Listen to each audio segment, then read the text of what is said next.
My name is Riley Maddox. I'm 32 years old, and up until 5 minutes ago, I was eating roast beef at my grandmother's dining table, like any other daughter visiting home. Now, I'm face down on the hardwood floor, my wrists locked behind me, and my brother's knee digging into my back with the force of an accusation he's been rehearsing for years. "You're under arrest," Ethan says, loud enough for the chandelier to tremble. "Impersonating a military officer. Theft of government property." The room filled with 23 relatives who once knew how to spell my name goes silent. Forks freeze midair. Aunt Sharon gasps. Grandma Eleanor, wheelchair-bound and barely 75 pounds, grips her linen napkin like it's the last shred of dignity left in the room. And me, I don't resist. I don't beg. I stare at the ceiling fan slowly spinning above the peach cobbler and wonder how many more seconds I have before the backup Ethan smugly called arrives to drag me out. Except backup does arrive, just not his. The front door bursts open, and when the boots hit the floor and the medals catch the light, it isn't Ethan they salute, it's me. "Brigadier General Maddox," the officer says, saluting crisply. "Ma'am, we're here to extract you." And suddenly, 23 family members, including my brother, go very, very quiet. I used to think silence was the price of ambition, that if I worked hard enough, rose high enough, the noise of judgment would fall away on its own. But silence isn't the absence of noise.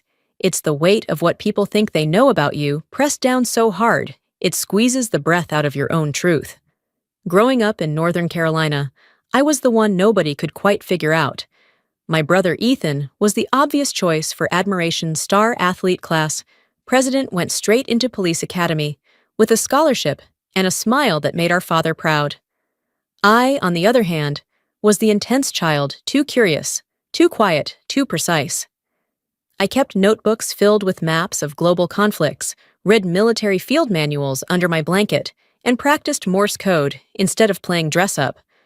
My mother used to whisper to her sister during church picnics, "Riley's just different. She doesn't make things easy for herself." My father thought I was going through a phase right until the day I told him I'd been accepted into the Western Tactical Academy, one of the toughest military academies in the country. He looked up from his coffee, blinked twice, and said, "You don't need to prove anything to anyone, especially not in a uniform." Ethan had just come home from his second year in police school. He laughed without looking at me. "She'll quit before the second week. That place isn't for girls who overthink things." That was the last summer I stayed home. I left quietly. No big send-off. No family dinner. Just a ride share to the airport at dawn and a bag packed with precision. I didn't look back. What they didn't know, what I never explained, was that I wasn't running away to prove anything. I was running toward the only place that made sense. Somewhere rules meant something. Somewhere duty wasn't a punchline. I trained hard, learned fast. And while Ethan was pinning on his sergeant badge in Greenville, I was crossing borders my family couldn't even point to on a map, let alone comprehend. They stopped asking about my work after a while. I stopped offering. And that silence, it grew between us like vines over something once living. Until the Sunday I came back. Not for Ethan, not for our parents, but because Grandma Eleanor sent me a handwritten invitation, and I owed her more than silence. Grandma's letter was written in the same soft cursive I remembered from childhood birthday cards, blue ink, steady hand paper that smelled faintly of talcum powder and lemon oil. "Dinner at 2 sharp, sweetheart. Everyone will be there. I miss hearing your voice." So I booked a flight, pulled 2 days leave, and chose my outfit like I was planning for a ceasefire. No uniform, no insignia. Just a simple black dress sleeves to the elbow pearls, small enough to pass as modest. I tied my hair back and packed light. I didn't expect this to be easy, but I owed her kindness, even if the rest of them never earned it. The house hadn't changed. White brick green shutters, the same ceramic frog on the porch. What had changed was the weight in the air as I stepped inside. Conversations paused mid-sentence. Glasses clinked awkwardly. I kissed Grandma's cheek and tried to ignore the way Ethan's eyes followed me across the room like a slow-burn security camera. The table was set for 24. Roast beef, green bean casserole, cornbread, peach cobbler cooling near the window. It looked perfect, just like it did every holiday growing up, and somehow more dangerous than any foreign embassy I'd ever entered. I sat between Aunt Carla and my teenage cousin Eli, who immediately asked if I'd been somewhere cool. I smiled and said, just DC, which was true if you counted the sub-basement war room at Fort Moss. The small talk didn't last.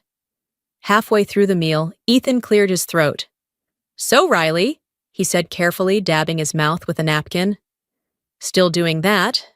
Consulting gig.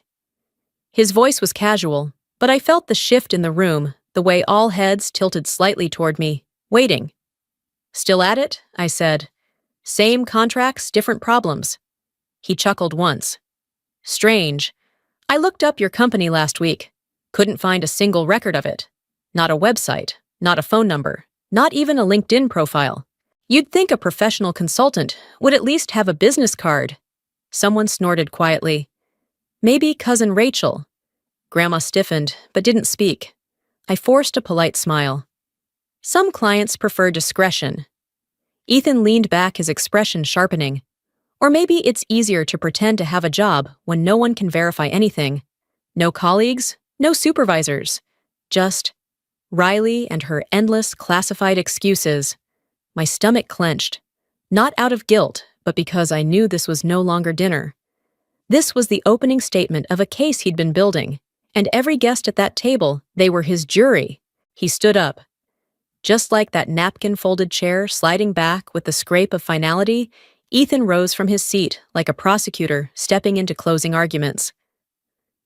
I've spent the last 4 months looking into her, he said, pulling a manila folder from beneath his blazer, like a magician revealing the final trick. Photos, surveillance, witness accounts. He laid it on the table, opened the flap, and began passing pictures down the line. Grainy shots of me entering secure buildings, leaving nondescript vehicles, picking up my dry cleaning with military dress blues visible under the plastic. My mother looked at them with a slow blinking frown. My father stared straight ahead. Eli's fork froze mid-air. Ethan Grandma's voice was thin but sharp. What is this evidence, Grandma? He said smoothly. Of fraud, of stolen valor, of a fabricated life built to deceive this entire family. He turned to me, then eyes gleaming. You wear medals you didn't earn. You lie about where you go, and you think we're all too stupid or sentimental to call you on it. But I'm not. Not anymore. He pulled his badge from his pocket and laid it next to the folder. As a sworn officer of Greenville County, I'm placing you under arrest. I didn't move. The room tilted just slightly, the way it sometimes did when a bomb threat wasn't confirmed, but still likely. You don't have jurisdiction over me, I said calmly. My voice didn't shake. My hands stayed folded in my lap. You're not in a combat zone now, Riley, he said. You're in Grandma's house, my jurisdiction. And this is real life. Not your fantasy. The handcuffs clicked open in his hands. Aunt Carla gasped. I stood slowly. Not because I feared what was coming, but because I refused to give him the theater he wanted. My chair didn't screech. My face didn't change. When he reached for my wrists, I gave them to him. The metal was cold and tight. He made sure of that. Riley Maddox, he said, voice rising, you have the right to remain silent. Don't do this, Grandma said, standing with effort. This is not how we handle things. He didn't even look at her. The cuffs locked. My arms ached from the angle. 23 people watched the girl they used to know become a criminal in their minds. Watched her be stripped of identity and dignity in one sweep of noise and certainty. And I didn't resist. Because some wars aren't fought with fists. They're won in what happens next. The front door blew open like it had been waiting for its cue. No knock, no announcement. Just 6 sets of combat boots pounding across Grandma Eleanor's hardwood floor, their cadence crisp, their silence louder than any siren. The first man through was tall, silver-haired, and wearing more ribbons than anyone in that room had likely seen in real life. His dress blues were immaculate, his posture rigid with purpose. I knew that walk, that face, that voice. Major General Sterling Cross. He didn't look at Ethan. Not at first. He looked at me, standing there, arms behind my back wrists, cuffed and skin already bruising. His expression changed in an instant, from controlled neutrality to something sharp and cold. "Lieutenant Montgomery," he said, voice cutting through the dining room, like an order across a war zone. "Step away from the general, right now." Ethan blinked one hand, still gripping my elbow. "Excuse me?" he said, half laughing. "Who are you?" General Cross didn't repeat himself. He stepped forward. The other officers fanned out behind him. Their uniforms gleamed under the chandelier. My brother's badge. It suddenly looked like a toy in a grown-up's game. Ethan cleared his throat. "Sir, with all due respect, this is police business. This woman is what she is," General Cross interrupted, "is a decorated officer of the United States Army with active clearance above your entire department combined. She has served in 4 theaters, led 2 joint intelligence task forces, and briefed the National Security Council." He turned his gaze toward the man who had handcuffed me. His voice dropped lethal now.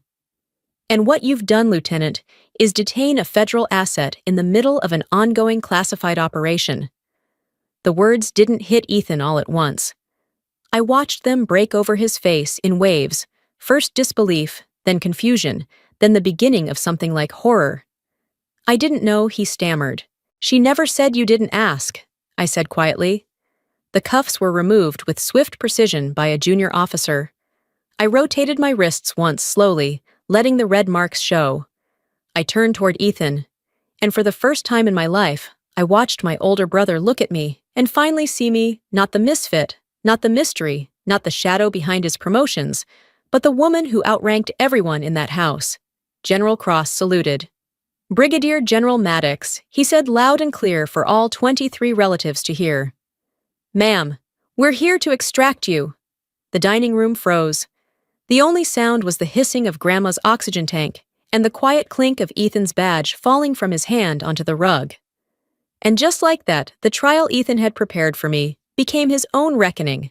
Ethan stepped back, like the air had betrayed him. His lips parted, but no words came. Around us, the silence was no longer stunned. It was heavy, accusatory, suffocating. My cousin Laurel dropped her fork. Uncle Mason leaned forward, as if trying to convince himself he wasn't witnessing what he was witnessing.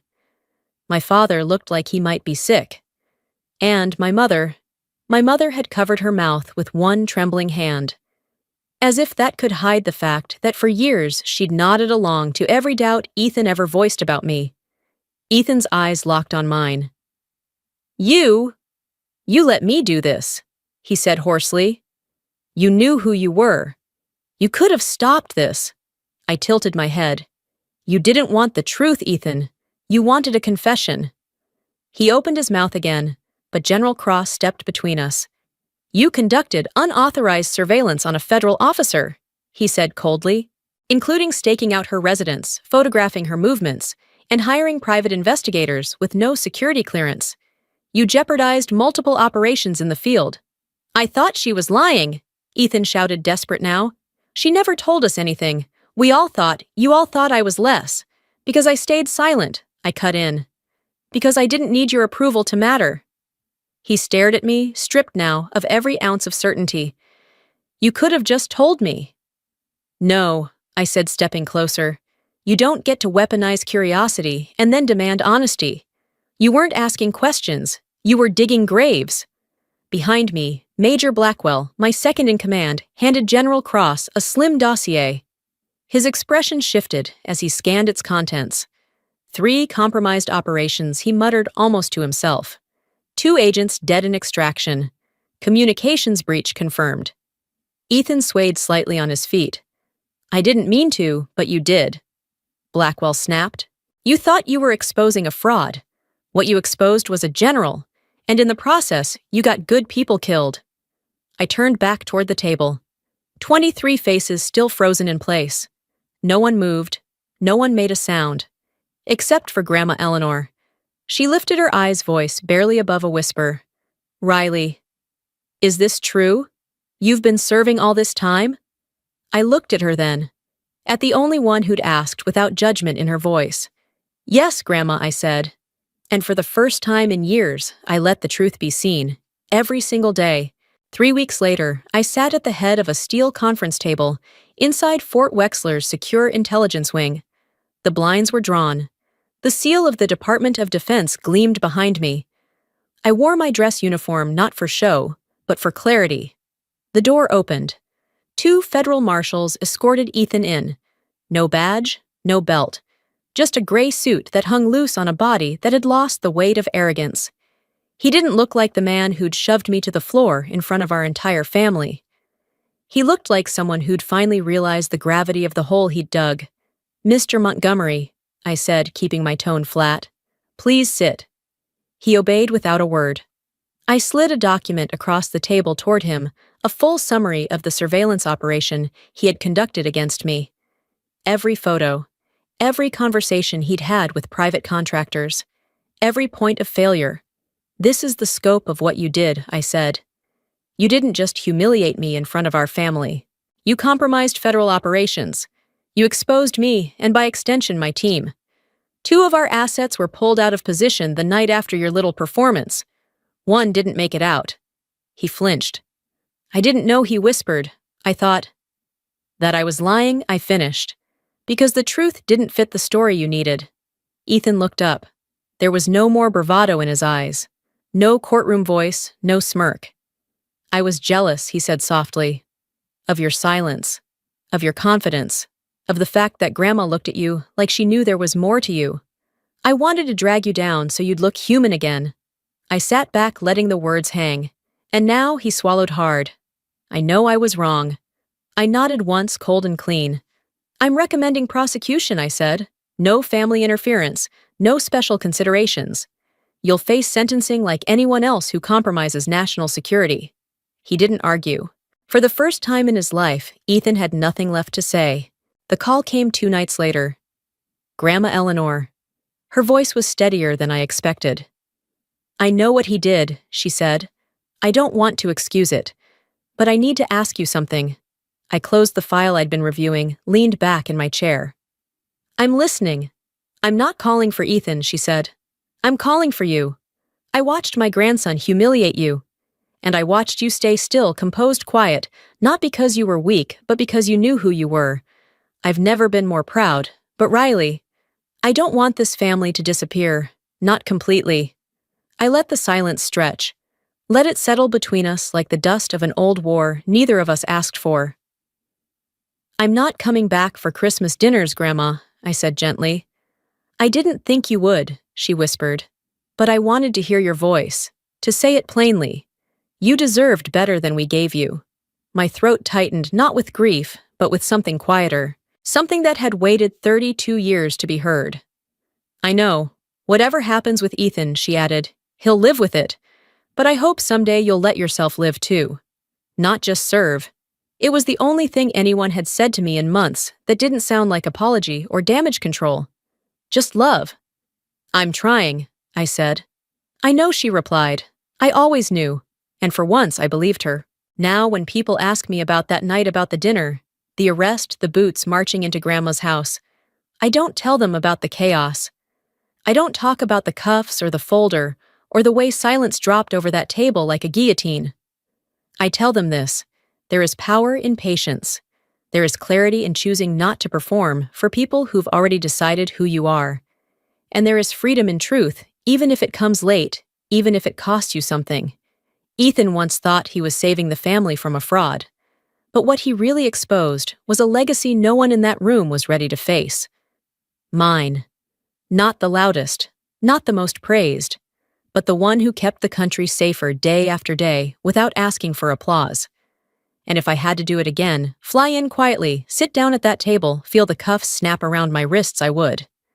Because now when people hear the name General Riley Maddox, they don't see a mystery. They see a woman who endured, a woman who served, and a woman who refused to be erased even by her own blood. That's the legacy I chose, and I wear it better than any badge ever could.